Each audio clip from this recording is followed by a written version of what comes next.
बिस्मिल्लाहिर्रहमानिर्रहीम। अस्सलाम वालेकुम नाज़रीन, उम्मीद है आप खैर खैरियत से होंगे। अनस रिजवी अरेस्ट हो चुका है। अनस रिजवी साद रिजवी साहब के छोटे भाई हैं, टीएलपी के सीनियर मेंबर हैं और उनको अरेस्ट किया गया है पुलिस के रेड में डेरा इस्माइल खान में। वहाँ पे वो छुपे हुए थे टीएलपी शफीक कसूरिया के पास, जो लोकल अमीर थे, और बताया जाता है कि एक nephew of former Khyber Pakhtunkhwa minister Haleem Kasuria PMLN के, उनके छत्र छाया में ये सारी प्रोटेक्शन थी। अब ये बात मैंने कह दी, आपने सुन ली, आपको भी हंसी आई, मुझे भी हंसी आई कि अनस रिजवी इतने बड़े हाइड एंड सीक के प्लेयर थे कि वो आपके मुल्क के सारे इदारों को एवेड कर रहे थे और इवेंचुअली पुलिस ने उनको अरेस्ट कर लिया। रियलिटी इससे थोड़ी शायद हट के दोस्तों, लेकिन मैं और आप स्पेकुलेशन की दुनिया में यहाँ दाखिल हो जाएंगे। रियलिटी ये है कि हमारी रियासत अगर किसी पे क्रैकडाउन करना चाहे तो उनके लिए कोई मसला नहीं होता। ज़ाहिर रियासत के पास सारे वो मुतलका टूल्स होते हैं। तो मेरे लिए ज़ाती तौर पर थोड़ा अनबिलीवेबल है कि अनस रिजवी साहब इस तरह अरेस्ट हुए हैं। बहरहाल अब वो अरेस्ट हो गए हैं तो ज़ाहिर है वो मंजर आम पे आ गए हैं, कोई कोर्ट प्रोसीडिंग उनके खिलाफ होगी। मैं उम्मीद करता हूँ कि अनकरीब उनके भाई भी अरेस्ट हो जाएंगे साद रिजवी साहब, तो ताकि ये जो एक हाइड एंड सीक के दो चैम्पियंस थे, इनसे जो कौम है वो अब बच जाएगी। सरप्राइजिंगली इनफ हमने देखा कि रियासत जब क्रैकडाउन करना चाहे तो वो सारे असूल कायदे कवानीन तोड़ते हुए क्रैकडाउन कर लेती है। ईमान मज़ारी हादिल छट्टा ना तो सिर्फ पहले कोर्टों की पनाह लेते हैं, फिर बार की पनाह लेते हैं, फिर जब बात की जाती है कि उनको कोर्ट में पेश किया जाएगा वो भी नहीं होता और उनको हाई स्पीड परसूट करते हुए अरेस्ट कर लिया जाता है। तो रियासत माशाल्लाह इतनी ताकतवर होती है। अब उनको सज़ाएँ भी सुना दी गई हैं अल्हम्दुलिल्लाह। मुझे नहीं पता था कि मुल्क में इतने बड़े दहशतगर्द हैं दो। वैसे एक बंदे ने बड़ी अच्छी ट्वीट की थी, मेरे ख्याल से आप उन्होंने शामिल भी किया पैकेट में, कि अगर वो किसी बंदे का कत्ल कर देते तो शायद बरी जुमा हो जाते या शायद उनके सुलहनामा साइन हो जाते, लेकिन क्योंकि उन्होंने ट्वीट किया था और आपको पता है ट्वीट कितनी ख़तरनाक होती है, तो इस वजह से सज़ाएँ तो बनती हैं। मैं आज तक ये नहीं समझ सका कि हम और हमारे जो ताकतवर लोग हैं वो हमारे इदारों को इतना कमज़ोर क्यों समझते हैं कि एक बच्ची जो वकील है वो ट्वीट करेगी तो पूरा इदारा हिल जाएगा। रियलिटी ये है दोस्तों कि हमारे रियासत एक अजीब पोजीशन पे आए खड़ी हो गई है। एक तरफ अगर कोई अच्छी चीज़ होती है जैसा इंडिया को जंग में हराना, तो फिर वो तुल जाते हैं इस बात पे कि अब हमने कुछ ऐसी हरकतें करनी है कि लोग ये भी भूल जाएं। हमारी अंडरस्टैंडिंग ये थी, निजी तौर पे हम बात करते थे कि इंडिया की जंग की परफॉर्मेंस के बाद जहाँ पे इतना उन्होंने तुन्ना है इंडिया को पकड़ के, जो हमारा एक जानो माल का दुश्मन है, स्पेशली हिंदुत्वा के अंडर जो इंडिया चल रहा है मोदी सरकार का, तो अब जो है रियासत थोड़ा सा मामला सॉफन करेगी। लोगों का वैसे ही नरम गोशा बन गया, लेकिन रियासत ने क्रैकडाउन मज़ीद ज़्यादा कर दिया।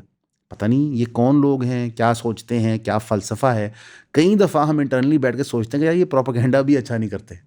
इतने बेहतर तरीके हैं प्रोपेगेंडा करने के लिए, आपको ये करने की क्या ज़रूरत है। अब ईमान मज़ारी हादिल छट्टा को अरेस्ट करके एक नया पेंडोरास बॉक्स हमने खोल दिया है कि आपकी सिविल सोसाइटी उठ के मैदान में आ गई है। वही सिविल सोसाइटी जो पहले इमरान खान के मामले में चुप बैठी हुई थी, जो शायद जो औरतें अरेस्ट हो रही थी 9 मई के बाद उनको बराबर का शहरी नहीं समझते थे, तो वो चुप बैठे हुए थे, लेकिन अब वो इस केस में बोल पड़े। तो वही सारी इल्मी गालियां दे रहे हैं रियासत को जो पहले पीटीआई वाले दे रहे थे, और अब पीटीआई वाले उनको रीट्वीट भी कर रहे हैं। इनफैक्ट पीटीआई वाले अब बार बार ये भी बता रहे हैं, और मंसूर अली खान साहब ने बताया था, तो सही बताया था, कि इमरान खान दौर में जब ईमान मज़ारी की वालदा खुद मिनिस्टर थी तो ईमान मज़ारी इतनी तनकीद करती थी और उन्हीं चीज़ों पर तनकीद करती थी। बाय द वे, ईमान मज़ारी की तनकीद में कोई चेंज नहीं आया। मिसिंग पर्सनस हो, लोग अगवा होना, रियासती जबर, वो यही बातें करती थी कि तब उनको इस तरह गायब नहीं किया गया था, बल्कि तब तो ईमान मज़ारी साहिबा ने एक बहुत ही बेहुदा बात कर दी थी चीफ ऑफ आर्मी स्टाफ के बारे में, जो मेरे ख्याल है गैर मुनासिब थी। तो तब उन पे वो क्रैकडाउन नहीं हुआ था जो अब उनके ऊपर हो गया।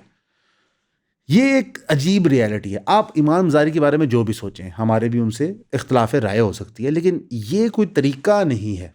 अब इमाम मज़ारी साहिबा के जो मदर इन लॉ है, उन्होंने एक और इंकशाफ कर दिया। उन्होंने कहा जी इमाम मज़ारी साहिबा शायद प्रेग्नेंट है, उनको बच्चा भी है पेट के अंदर। और जिस तरह पुलिस ने उनको ब्रूटली ट्रीट किया बकौल उनके, वो कहते हैं वो चाहते हैं कि ईमान भी फौत हो जाए और अल्लाह ना करे मेरे मुंह में खाक, जो बच्चा उनके पेट में वो भी फौत हो जाए। मसलन लोग इतने डेस्परेट हिस्टोरिकल लेवल्स पे आ गए और हम अपनी कौम को इस हिस्टोरिकल लेवल पे लेके जाते हैं। वो चाहे टीएलपी पे क्रैकडाउन करने के लिए हम मैसेकर करें। अब टीएलपी पे क्रैकडाउन करना कितना को मुश्किल था। आपके पास इतना मवाद है उनका गंद मारने का, लोगों के शायद मर्डर्स में इन्वॉल्व होने का, कि आप उन पर प्रॉपर मुकदमे करें, ठीक है, और फिर क्रैकडाउन करें। बस ईसीपी ने उनको इलेक्शन लड़ने की इजाज़त दी हुई है, वो इलेक्शन लड़ते हैं, वो रैलीज करते हैं, वो जलसे जुलूस करते हैं, तो हम हमेशा जो करेक्ट तरीका होता है छोड़ के एक अजीब तरीका अपना देते हैं, ठीक है। मतलब मैं कई दफ़ा सोचता हूँ कि यार ऐसे कौन से मुकदमे हैं खान साहब पे जो प्रूव नहीं हो पा रहे। भाई आपने मुकदमे करने हैं, आप करें, अदालतें भी आप कंट्रोल करें, आप कन्विक्शंस लें। खान साहब के भी केसों की तारीखें नहीं लग रही। और सोने पे सुहागा जो 190 मिलियन पाउंड का केस था बैरिस्टर साहब का, शहजाद अकबर साहब जिनके ऊपर हमला हुआ था रिसेंटली, उस पर भी हम आते हैं अभी, तो उसके अंदर से उनको निकाल दिया गया यूके गवर्नमेंट की तरफ से कि जनाब इनका तो कोई रिलेशन ताल्लुक ही नहीं है, वो चैप्टर ही क्लोज कर दिया।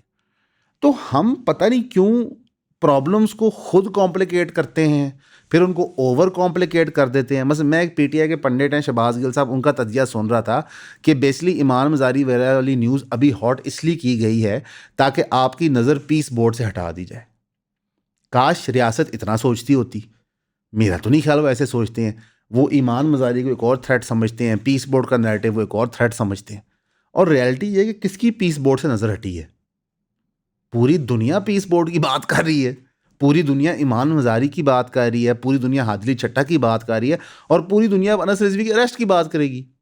उसकी बुनियादी वजह यह है कि जो पाकिस्तान की अवाम है उसको आप बेवकूफ़ मत समझें, कोई सियासतदान ना समझे, कोई सियासी पंडित ना समझे, डीप स्टेट ना समझे। यार लोग पागल नहीं हैं।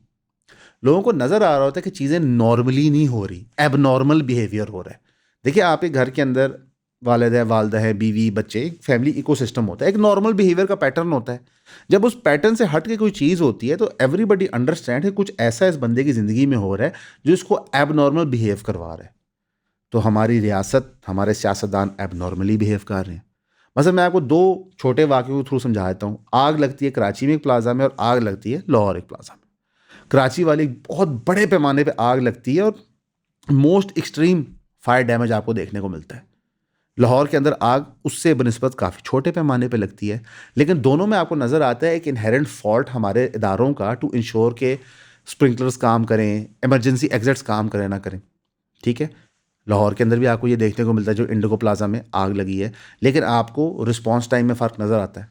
ये मैं कोई कतन मरीम नवाज साहिबा की उस्ताद तारीफ़ नहीं कर रहा हूँ, लेकिन दोनों केसेस में आपको विजिबल डिफरेंस नज़र आता है। इमीडिएटली मौके पे आप देखते हैं गाड़ियाँ पहुँचती हैं, उनमें पानी होता है, लोगों का रेस्क्यू ऑपरेशन किया जाता है। तो हमारे मुल्क के अंदर लोग हर चीज़ को एक क्रिटिकल लेंस से देखते हैं। लोगों ने ये चीज़ें ऑब्ज़र्व की हैं कि लाहौर के अंदर रिस्पॉन्स टाइम बेहतर था, लाहौर के अंदर फैसिलिटीज़ बेहतर थी। वो उसको कराची से कंपेयर कर रहे हैं। मसला ये होता है कि हमारे जो सियासतदान होते हैं, रादर देन वो चीज़ों का जवाब दें, वो अपने माज़ी की कोई अचीवमेंट या माज़ी की कोई शहादत आपके सामने रख देते हैं। अब पीपल्स पार्टी से आप कोई बात कर लें तो वो जुल्फ़िकार अली भुट्टो साहब के मर्डर होना और बेनज़ीर भुट्टो साहिबा का मर्डर होना सामने रख देते हैं। पीएमएलएन से कोई सवाल कर लें तो वो मोटरवे सामने रख देते हैं। मुझे समझ नहीं आती कि यार प्रॉब्लम आइडेंटिफाई होती है ए, उसके रिस्पॉन्स में देने के बजाय लोग 100 बातें और करते हैं, और ये तरीका रियासत के हर लेवल पे हो रहा है अब। और इसकी वजह से जो आम आदमी है उसको फैसिलिटीज़, उसको प्रोटेक्शन, ये चीज़ें नहीं मिल रही होती। अब हम वादी तीरा पे आ जाते हैं क्योंकि ये भी एक अब सियासी फुटबॉल बन गया है। वादी तीरा के फैक्ट्स क्या हैं इसको पहले सुनिए। लोग वहाँ पे डिस्प्लेस हो रहे हैं, वहाँ पे बर्फ़बारी हो रही है, बेपनाह ठंड है, लोग ठंड की वजह से फौत हो रहे हैं। ये एक रियलिटी है।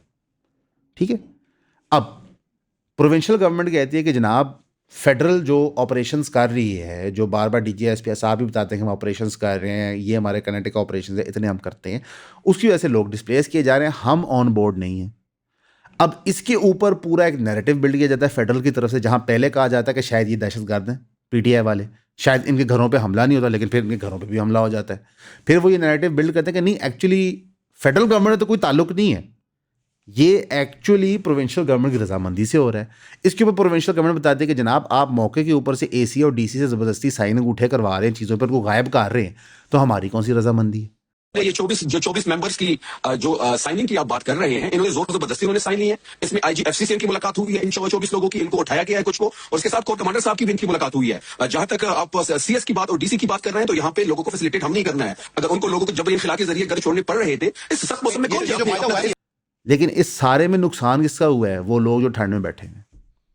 अब मौके के ऊपर केपीके की गवर्नमेंट अपनी फैसिलिटीज़ प्रोवाइड करने की कोशिश कर रही है, फेडरल अपनी करने की कोशिश कर रही है, लेकिन clearly someone is to blame कि एक ऑपरेशन आपने प्लान की है सर्दियों के बीच में, और ये भी नहीं सोचा कि ये लोग कहाँ जाएंगे, बर्फ़ पड़ गई तो क्या होगा।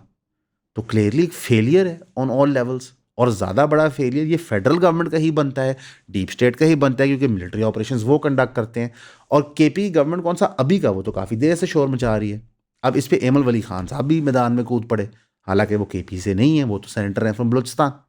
उन्होंने कहा कि जनाब हमें एक यूनिफॉर्म पॉलिसी रखनी चाहिए दहशतगर्दी की पूरे मुल्क में। ये बड़ी स्टूपिड बात है, आप नहीं रख सकते, क्योंकि दहशतगर्दी का नेचर, नौयत, टरेन, ये चीज़ें मैटर करती हैं।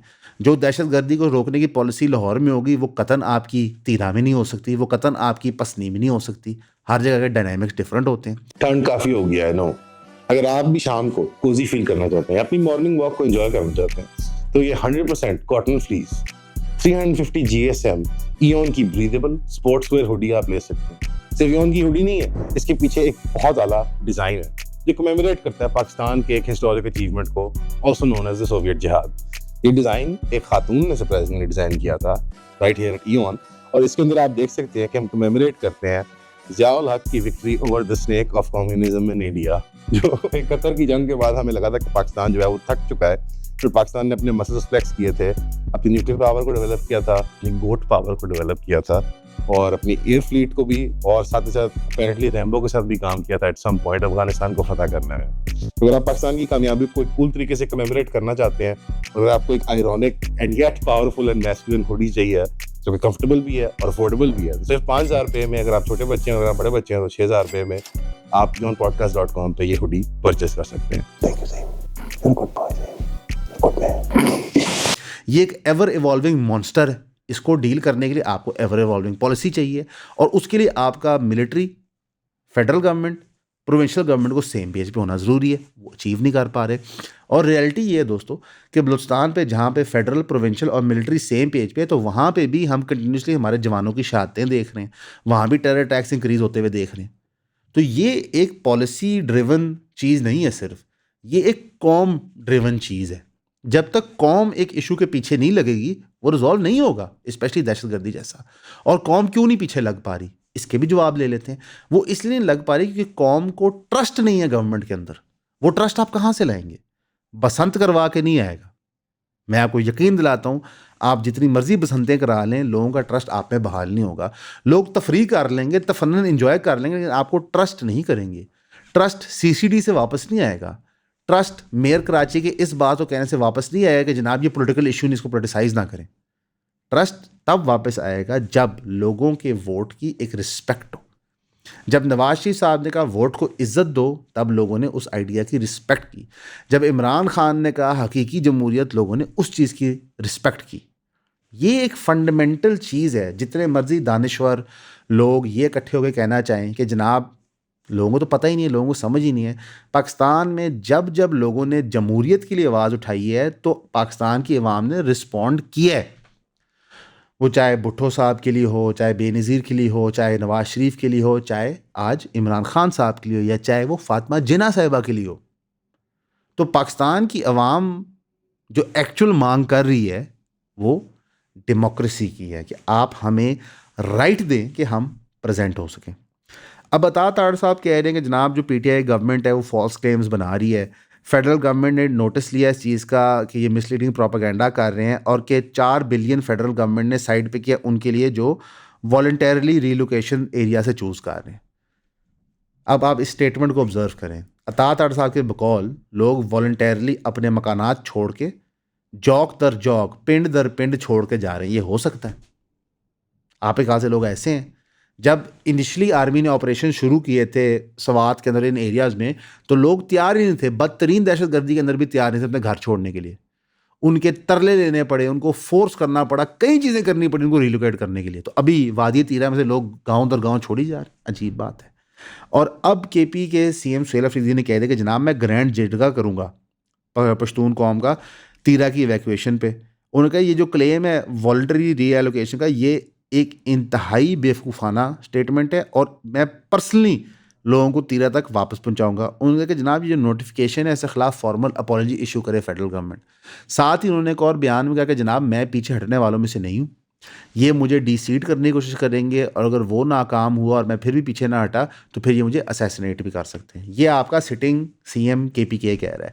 आप एक सेकंड के लिए इमेजिन करें कि आप एक बाहर का मुल्क अंदर देख रहे हैं, केपी का सीएम कह रहा है कि फेडरल गवर्नमेंट नहीं ठीक, फेडरल गवर्नमेंट कह रही जनाब ये झूठ बोल रहा है, मुल्क में दहशतगर्दी फैली जा रही है, इकॉनमी का पहिया चल नहीं रहा, और लोग क्या डिमांड कर रहे हैं पाकिस्तान की कि जनाब जो हमने जिन लोगों को वोट दिया उनको आप हुकूमत में आने दें।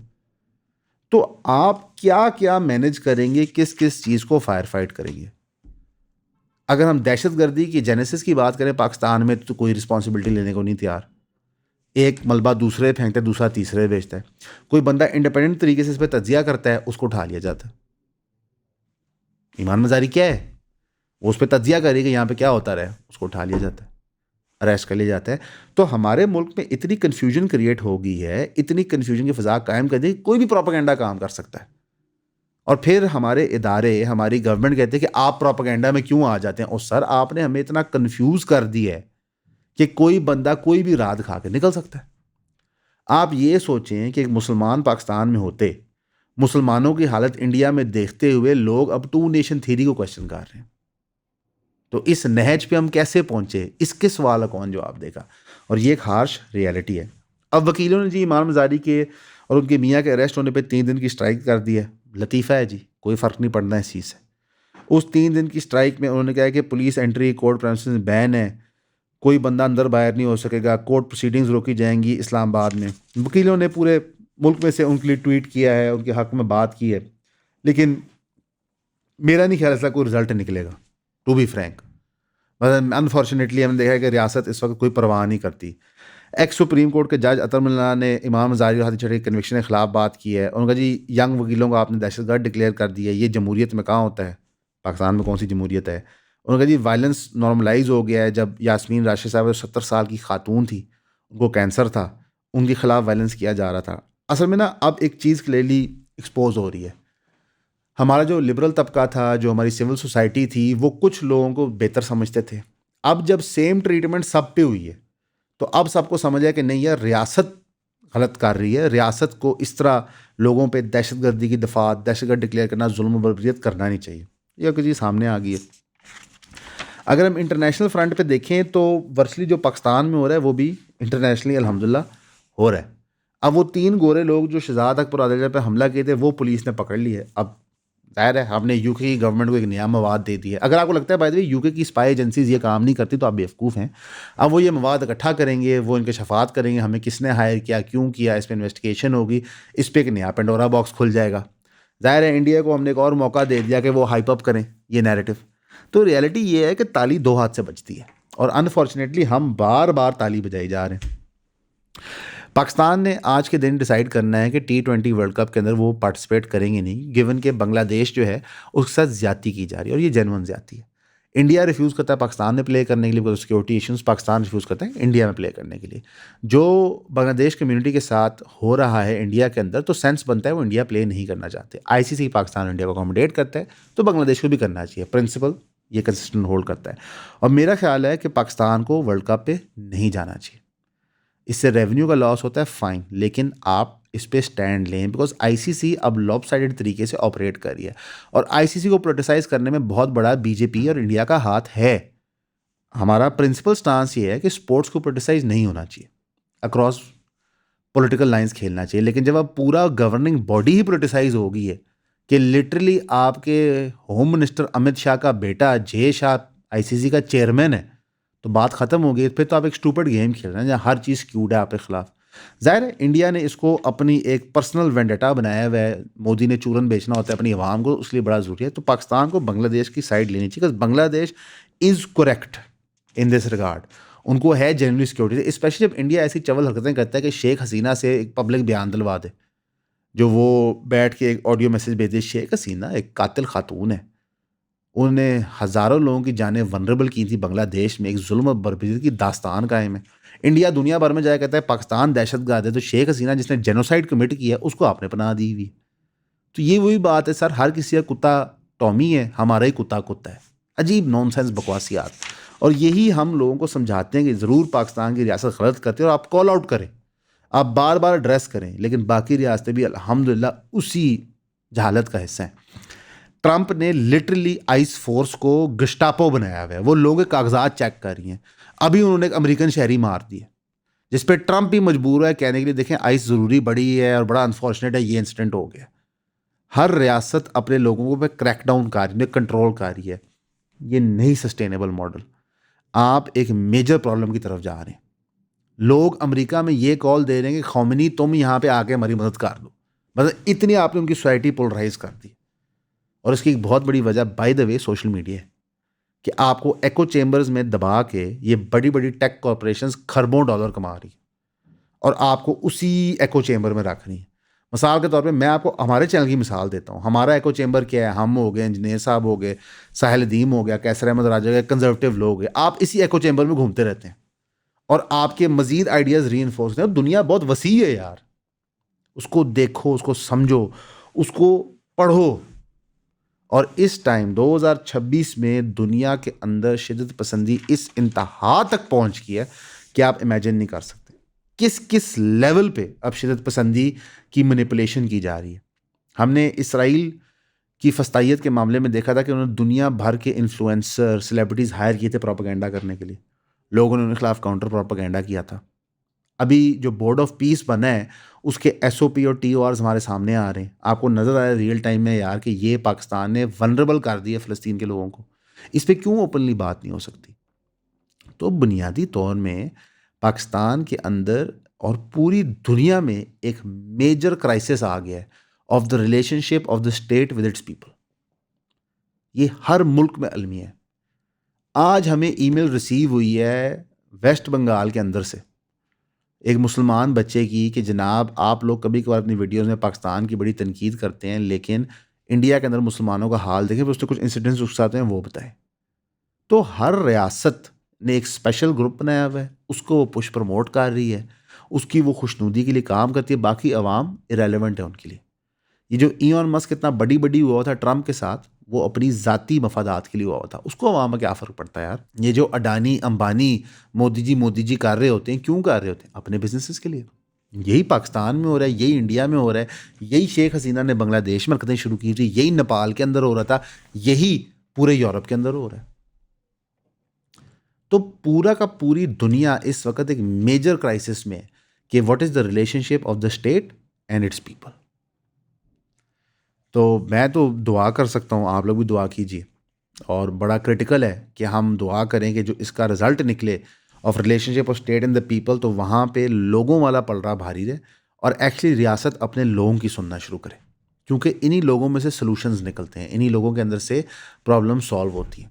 पाकिस्तान के अंदर इतने लोग हैं जो अपने लेवल के ऊपर पाकिस्तान को एक बेहतर मुल्क बनाने की कोशिश कर रहे हैं विदाउट गवर्नमेंट सपोर्ट। वो चाहे चैरिटेबल स्कूल्स हों, वो चाहे चैरिटेबल हॉस्पिटल्स हों, वो चाहे चैरिटेबल स्मॉल स्किल्स देने वाली इदारे हों, वो चाहे लोग रोज़गार क्रिएट कर रहे हों, ये डिस्पाइट गवर्नमेंट की गलतियाँ हैं। ठीक है, तो प्लीज़ रियासती इदारों को सोचना चाहिए कि जिन लोगों को हम जाहिल, बेवकूफ़ और बुरा भला कहते हैं, यही लोग मुल्क चला रहे हैं। इन्हीं लोगों के एफर्ट्स, दुआएं, नेक नीति से ये मुल्क का पहिया चल रहा होता है। और शायद यही वजह है कि इन्हीं लोगों को दबा के रखा जाता है, क्योंकि जिस दिन आम आदमी को रियलाइज़ हुआ कि उसकी पावर वैल्यू क्या है, सच की पावर वैल्यू क्या है, तो फिर ये निज़ाम चेंज करेगा। हमारे लिए भी दुआ कीजिएगा, हम आपके लिए भी करते हैं। हमेशा की तरह आपका सुनने का शुक्रिया।